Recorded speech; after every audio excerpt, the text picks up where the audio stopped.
Want to keep your Instagram account safe from hackers? In this video, I'll show you how to turn on two-step verification on Instagram in just a few simple steps. First, open the Instagram app on your phone. Once it opens, tap on your profile picture in the bottom right corner to go to your profile. Now, look at the top right corner and tap on the three horizontal lines.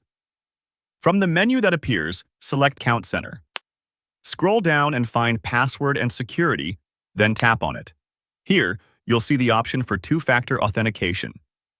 Tap on it and choose the Instagram account you want to protect. Instagram gives you multiple security options, like using an authentication app, text messages, or WhatsApp. For this example, select Text Message and tap Next. You'll now receive a 6-digit verification code. Enter that code in the provided field and tap Next again. Finally, tap Done, and that's it.